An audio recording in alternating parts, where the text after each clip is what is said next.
3-4 minute का time, replan teaching के लिए फिर से 5 से 7 मिनट का टाइम। तो ये क्या हुआ? Scale down micro teaching technique. इसका नेचर है कि ये स्किल ओरिएंटेड टेक्निक है। इसमें क्या होता है कि टीचर स्टूडेंट्स जो होते हैं, आप लोग क्या है, स्टूडेंट है कि teacher student? Teacher student, people teacher. आप लोग टीचर स्टूडेंट्स हैं, मतलब कि आप लोग को ये एक स्किल सिखाई जाती है माइक्रो टीचिंग में।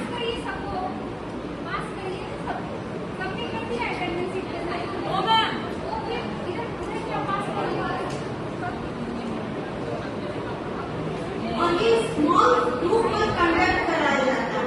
अगर हम आपको सेवरल ग्रुप्स में बांट कर ये स्किल आपको बताएं, स्किल आपको प्रैक्टिस करवाएं, तो ये स्किल आपके अंदर ज्यादा अच्छे से इम्प्लीमेंट होगी और ये आपके फ्यूचर क्लासेस के लिए बहुत जरूरी है। क्योंकि ये जो माइक्रो टीचिंग स्किल्स है, छोटे छोटे स्किल्स हैं जिसको आपको अपने 40 मिनट की क्लासेस में इंट्रोड्यूस करना है, यूज करना है बच्चों को पढ़ाने के लिए।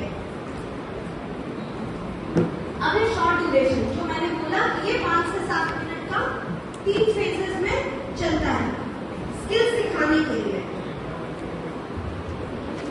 जैसे ये NCERT model of 36 minute teaching. NCERT ने सजेस्ट किया है कि इसको कैसे किया जाए। सबसे पहले प्लानिंग, आपके लेसन की प्लानिंग 6 मिनट की होगी, फिर टीचिंग 6 मिनट की होगी, फीडबैक आपका 6 मिनट का होगा कि जो भी आपने 6 मिनट में पढ़ाया उसका फीडबैक आपको कलेक्ट करना है। और अगर उस फीडबैक में आपको ऐसा लगता है कि आपकी टीचिंग में कोई कमी है तो आप उसको रीप्लान करेंगे, फिर रीटीच करेंगे और फिर से रीफीडबैक लेंगे। तो इससे क्या होता है, इम्प्रूव्ड टीचिंग होती है।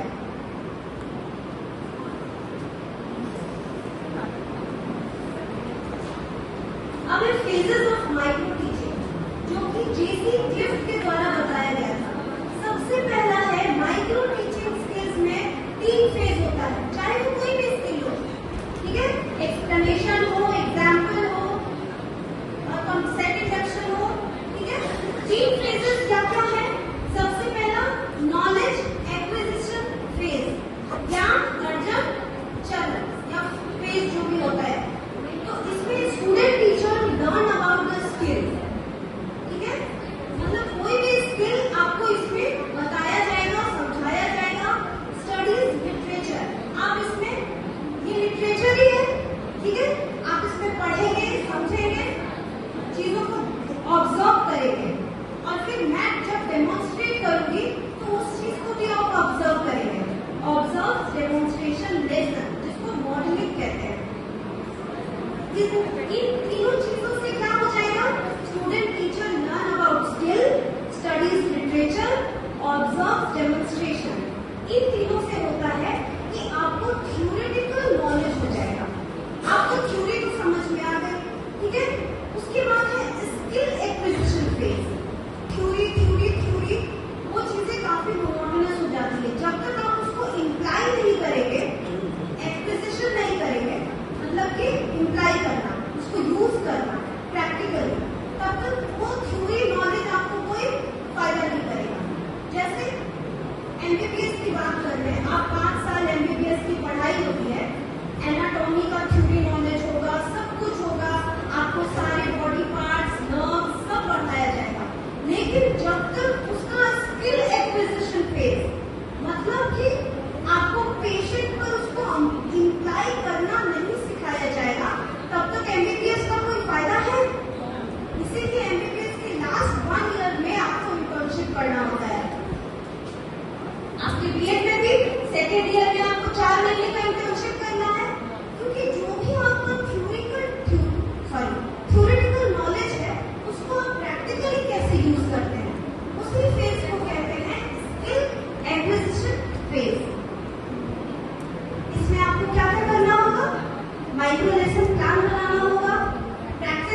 अभी तक में किसी को कोई दिक्कत? बोलिए। नहीं? ठीक है।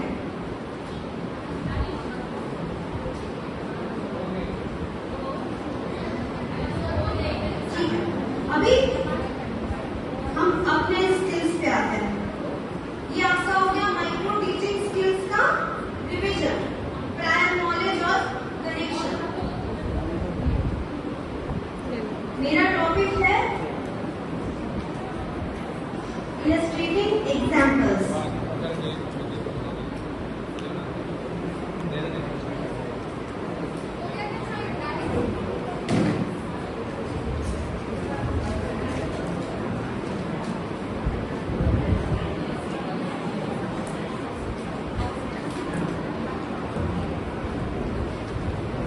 आपने अभी तक पढ़ा set induction, skill of explanation, ये सब पढ़ा है।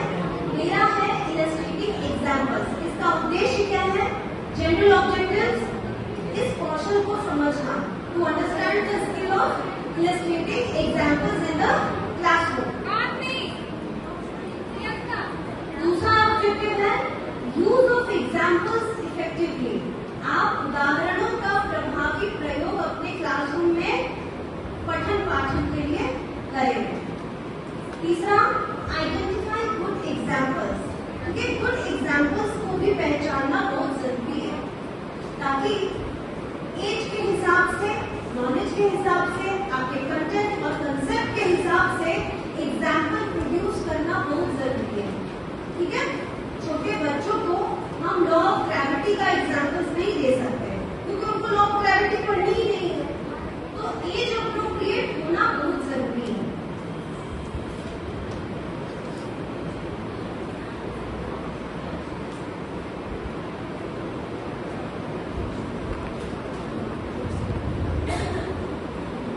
Meaning, explaining concepts using real life examples. Real life examples हमेशा, सॉरी, एग्जाम्पल्स जब हम इलस्ट्रेट करते हैं तो वो हमेशा रियल लाइफ एग्जाम्पल्स ही आप दे सकते हैं, क्योंकि बच्चे जब रियल लाइफ एग्जाम्पल्स को सुनते हैं तो वो कनेक्शन फील करते हैं और कंसेप्ट को समझने में इजी हो जाता है।